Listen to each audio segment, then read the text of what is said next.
Listen, how would you like to be someone who has to walk into John Mara's office and be having conversations with him right now when Saquon Barkley is jumping over people backwards and is legitimately in the MVP conversation in his own division on an arch rival team, and here's the guy they chose over him, even though it was Barkley who single-handedly carried this team to the playoffs a couple of years ago, and they chose to pay Jones because they panicked. What a series of terrible decisions have left the Giants where they are right now, and they will have to reset completely. This is step one. That's what I was about to say. They chose Daniel Jones over Saquon Barkley. And now look where you are as a franchise. I get it that, I guess it's not in vogue to pay running backs. I get all of that. But Daniel Jones should have never been in this position where he was paid that sum of money in the first place. Well, and Daniel Do you think the players knew that too? Absolutely. Absolutely.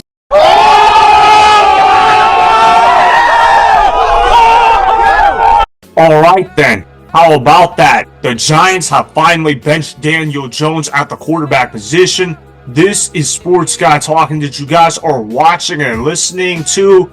I am Dustin Tran, your host, as I am here today to talk about what the Giants didn't tell you about Daniel Jones. The Giants are currently 2-8 on the season, as they are on pace to miss the NFL playoffs for the second consecutive season. Daniel Jones is now getting benched on a permanent basis, as he ended up getting overpaid massively by the Giants. Before I say anything else, though, I want to present you guys with a topic question. So here it is. Did the Giants make the right decision to bench Daniel Jones? I'm going to say yes to that question. It's fairly obvious this move was long overdue. I can't wait to see the New York Giants play Tommy DeVito at the quarterback position. Do I think Tommy DeVito is a great quarterback? Absolutely not. Do I even think Tommy DeVito is starting material for the New York Giants? Of course not. But do I think Tommy DeVito could be a capable NFL quarterback if you give him a good system? Absolutely. Tommy DeVito showed some stuff for the New York Giants last year. There was a 3-game stretch where Tommy DeVito played really good football for the New York Giants. Malik Nabers has been an excellent pick for the New York Giants. In fact, he has probably been one of the best rookies in the 2024 NFL draft class. Matter of fact, the New York Giants did a great job with their selections in the 2024 NFL draft because they also selected Theo Johnson, a tight end for the New York Giants that has given them solid production at that position. The New York Giants have talent. However, when you have a quarterback as bad as Daniel Jones, it puts more pressure on the other role players on the Giants to succeed. And when you put that much pressure on the defense to be great and the offensive players to play perfectly around you, you are not going to win a lot of ball games. I don't care who you are. And of course, Daniel Jones also had a solid head coach in Brian Daboll. Don't tell me Brian Daboll is a bad head coach. Brian Daboll has managed to get more production out of Daniel Jones compared to any other coach that Daniel Jones has ever played under. You compare Brian Daboll to Pat Shurmur and Joe Judge, it's clear Brian Daboll is a significantly better football head coach compared to those two guys. Brian Daboll was the one that got Daniel Jones to win a playoff game. And then you also look at how Giants management completely mismanaged the Saquon Barkley situation as well. Saquon Barkley was clearly an elite running back, and even though I'm not a fan of giving running backs second contracts, this situation was different. It was clear that Saquon Barkley was the heart and soul of the Giants offense. If you're the New York Giants, you should have paid up Saquon Barkley first, then worry about trying to retain Daniel Jones. Instead, they put Saquon Barkley on the franchise tag, and they elected to pay Daniel Jones $160 million over a 4-year stretch, which of course ended disastrously. Daniel Jones has only won 3 games since signing that contract. He has won none of those games at home. Daniel Jones struggles to even throw a touchdown pass at home in the year of 2024. Daniel Jones is awful at the quarterback position, and I'm glad the Giants are finally ending this experiment at the quarterback position. I like that they're going to Tommy DeVito. I actually think it's a better option than going to Drew Lock. We already know that Drew Lock sucks at the quarterback position. As for Tommy DeVito, yeah, he's not the best out there, but he seems to have a little bit of potential out there. He did play solid football for the New York Giants last season. He won 3 of those starts. Let's see if Tommy DeVito can continue his magical run in the NFL. He's been an underrated quarterback in the NFL during his time as a starting quarterback. He has done pretty well for an undrafted free agent. I'd like to see what Tommy DeVito could also do for the Giants moving forward. I also want to show you guys this clip of Greg Jennings saying that Daniel Jones was a top 10 quarterback a couple of years ago. I thought that was a laughable take then, and now it sounds even worse looking back at it. It's going to be audio only because of copyright issues.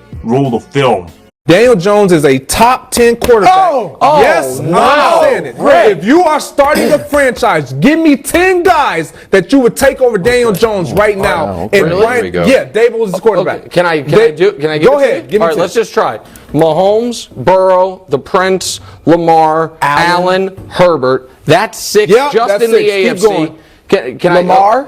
I said said Lamar. Lamar already. Dak. Nope. You're not doing it. Wow. Yes, of course You're I not would. doing it. What do you mean I'm not doing it? You're not taking Dak. I would take Kyler over him, even though I don't. come on. What? Exactly. Oh, no, there's no. argument. Herbert? So no. Hold on. Herbert? He's already said that. I already said Continue. Herbert. What a take. I'll give you one. Hurts. Hurts. Yeah, obviously. Okay, what's So now that, we're at 7? 9. The Deshaun Watson. Now we're at 10. No, you would not take Deshaun Yes, Watson. I would. No, On the field, you're going yes. off, you're On the going off field. of history of what you hope he can I'm going get off back. the fact that I watched Daniel Jones' whole career. He can't be a top 10 quarterback. He Greg. threw 15 touchdowns in 16 games. That's you want that?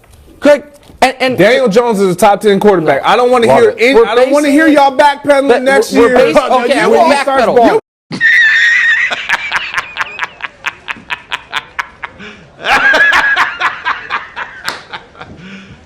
You serious? Yeah, that take aged horribly for Greg Jennings. It's pretty clear Greg Jennings needs to get drug tested because even guys like Nick Wright, Chris Broussard, and Kevin Wildes on First Things First absolutely owned Greg Jennings. Daniel Jones was never a top 10 quarterback at any point in his NFL career. Daniel Jones is a bottom 5 starter. Look, anytime you lose to the Carolina Panthers, you deserve to get clowned upon. He can't read the defense to save his life. He can't throw the football accurately. He can't even get the football into Malik Nabers' hands, and he's making the Giants receivers look bad. He also makes their offensive line look bad as well. All these Daniel Jones fanboys are talking about, oh my god, his offensive line is terrible. What do you expect Daniel Jones to do? When in reality, Daniel Jones is holding on to the ball for far too long because he doesn't know how to throw the football quickly, and that's because he doesn't know how to read a defense. Daniel Jones does not have high football IQ whatsoever. He is an athlete trying to play quarterback, and when you are an athlete that doesn't have high football IQ at the quarterback position, you're going to get exposed to that position sooner rather than later. I don't understand how Daniel Jones even got 6 years to begin with in the NFL. This dude should have never been a starter in the NFL for that long. And the New York Giants selecting Daniel Jones over Saquon Barkley was absolutely idiotic. If I'm the owner of the New York Giants, I'm seriously considering firing Joe Schoen. He's the GM of the New York Giants, because how can you make a decision that's so stupid? I understand that you don't want to pay up running backs, but this situation was clearly obvious that paying the running back would have been alright, because Saquon Barkley was one of the best at his position, while Daniel Jones was a mediocre quarterback on his best day, which was very rare. Daniel Jones has been trashed for the majority of his NFL career, but Joe Schoen was blinded by the fact that you just simply don't pay running backs. So let me go ahead and overpay a mediocre quarterback and let my best player on the team walk for nothing in free agency, especially letting him walk over to the Philadelphia Eagles. The New York Giants should feel ashamed of themselves. They should feel embarrassed. As far as what the New York Giants didn't tell you about Daniel Jones, they didn't tell you that Daniel Jones has been one of the worst quarterbacks in the National Football League since signing the contract. He's 3-13 in his last 16 starts, and it's pretty clear that Daniel Jones probably won't be a franchise quarterback for an NFL team anytime soon, or at least that should be the case. Daniel Jones has had 6 years to prove himself, and he really has not done much of anything outside of that 1 year where Saquon Barkley played amazing while he had elite coaching in Brian Daboll. So that is why the Giants made the right decision to bench Daniel Jones, as this has been long overdue. Remember, go ahead and subscribe to Sports Guy Talking. Like the video and please comment down below. If you guys do that, I'm going to shout you guys out in my Instagram story every Monday. That will be for the @DusNasTran Instagram account. Make sure to follow me on Instagram @DusNasTran and that's Sports Guy Talking.